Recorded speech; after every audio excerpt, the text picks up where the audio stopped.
growing up in a Christian household, we were taught many things that appear to have been biblical. And for many years, I believed that these doctrines were biblically correct. But once I got older and began to do my own research, I realized that some of the common doctrines that were taught are being taught not only in my household and in the church, but many other households and churches. And the things they were teaching were and is not, in fact, biblical. In this first part of this mini-series, we will be discussing 3 doctrines that are commonly taught that aren't biblical, and we're going to explain why they aren't biblical. We're going to be discussing things that Christianity teaches versus what the Bible actually says. Now, before we get started, I will have to warn my brothers and sisters that it may be things that you may not like. The things that we're going to be discussing. Now, it's so important that we truly learn the truth. And a lot of things that we have been taught growing up in the church are not correct. And we really need to allow the Most High to teach us the truth, the absolute truth, in order to discern the difference between what the Most High says and what the world has taught us. So with that being said, we're going to start with the first thing. The first doctrine that we're going to be discussing is the 7 deadly sins. Now, it is taught now that the 7 deadly sins are pride, greed, lust, envy, gluttony, wrath, and sloth. Now, y'all, of course, all of these things are sin, and the Bible do say that the wages of sin is death. But when I first came into my walk with God, one of the first things that I researched were the 7 deadly sins. And y'all, to my astonishment, the 7 deadly sins are nowhere mentioned in the Bible. However, what I did find was 6 things that the Most High hates, and 7 are an abomination to him. In Proverbs chapter 6, verses 16 through 19, it says that these 6 things doeth the Lord hate, yea, 7 are an abomination unto him: a proud look, a lying tongue, and hands that shed innocent blood, a heart that devises wicked imaginations, feet that be swift in running to mischief, a false witness that speaketh lies, and he that soweth discord among brethren. Now, what the Bible actually says about these 7 abominations is nowhere near the 7 deadly sins except pride. That is the only thing that is listed on the 7 deadly sins. The Bible never mentions anything about these 7 deadly sins that the world teaches. When I did my research, y'all, I found out that these 7 deadly sins doctrine actually became incorporated in the Christian doctrine in the 4th century by this eccentric man named Evagrius Ponticus. And then it was later outlined by Pope Gregory I. And then later on, it was elaborated in the 13th century by St. Thomas Aquinas, who was an Italian Christian theologian. All right. So number 2, the Lord's Day, which Christianity teaches is Sunday. Now, many Christian churches teaches that Sunday is the Lord's Day, but in actuality, it is not biblical.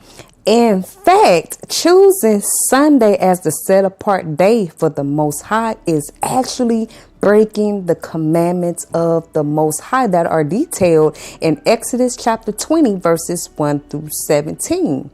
In verses 8 through 11, it says, remember the Sabbath day to keep it holy. Now we're going to pause right here for just a moment.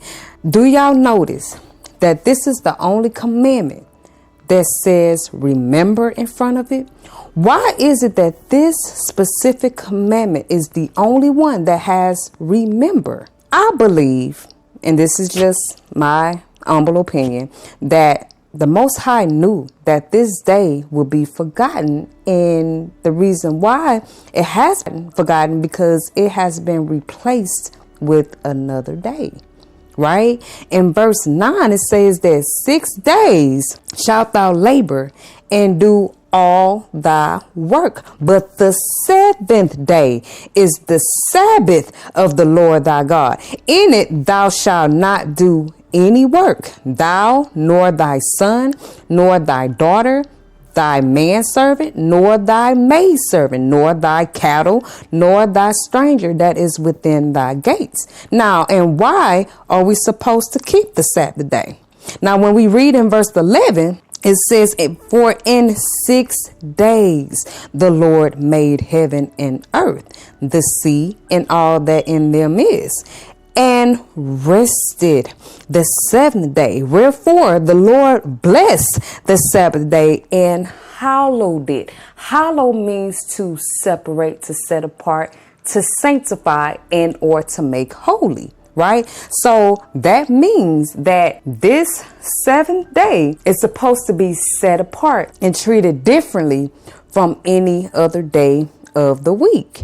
So when we look on our calendars, the 7th day of the week is Saturday, not Sunday. And now, y'all, of course, we ought to serve the Most High daily. But like we just mentioned, that one day out of the week is supposed to be hallowed and set apart. And that day is Saturday and not Sunday. The New Testament actually mentions the first day of the week 8 times, and none of these instances were spoken of as being a replacement or a set apart day. And of course, the Most High word never changes. It never changes. He never fluctuates between his word. And when I did my research on this thing, I realized that this change actually began sometime after the completion of the New Testament and after all the apostles passed away. The earliest recorded instance of Sunday observances by Christians occurred in Italy. Some early Christians observed both days, while some remained faithful to the original Sabbath day, right?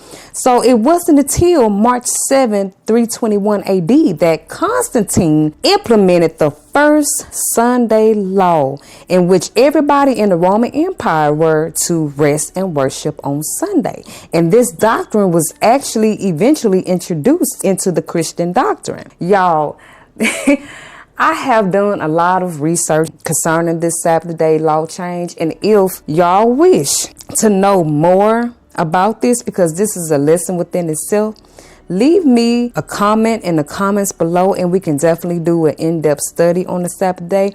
Or you can definitely do your own research concerning the days and why the Sabbath day was actually changed.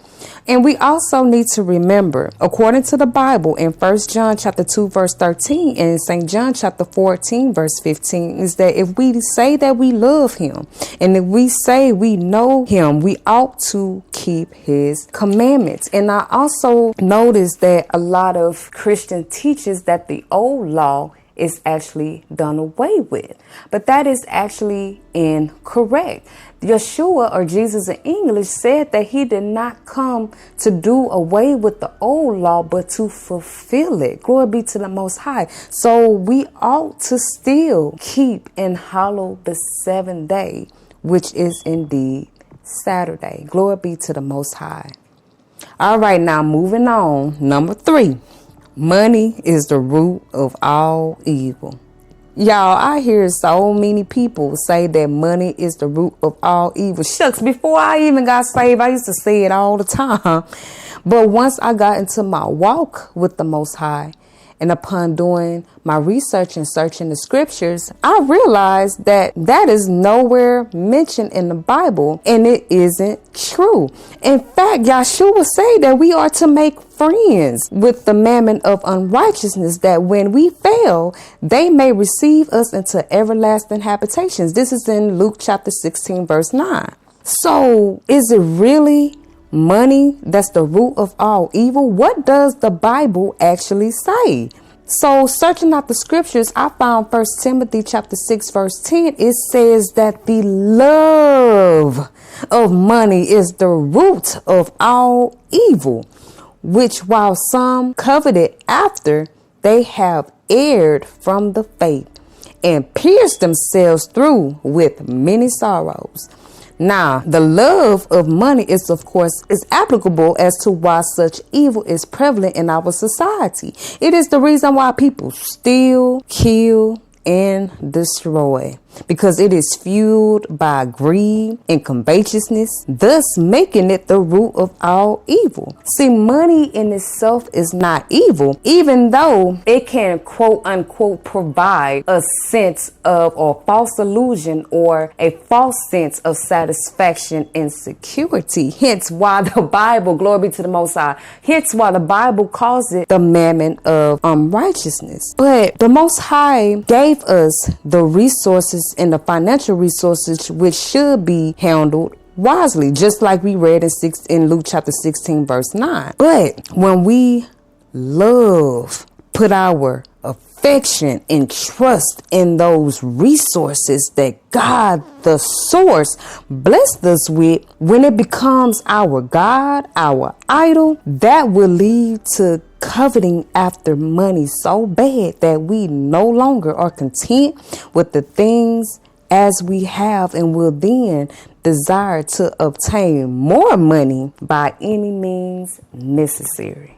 Glory be to the Most High. Now I know I know that these things, it was instilled in our spirit that these things were actually biblical and true. So of course, I actually expect to receive a lot of pushback, but I am challenging each and every last one of y'all to please search the scriptures out for yourself. Pray to the Most High that He will lead you and guide you into all truth.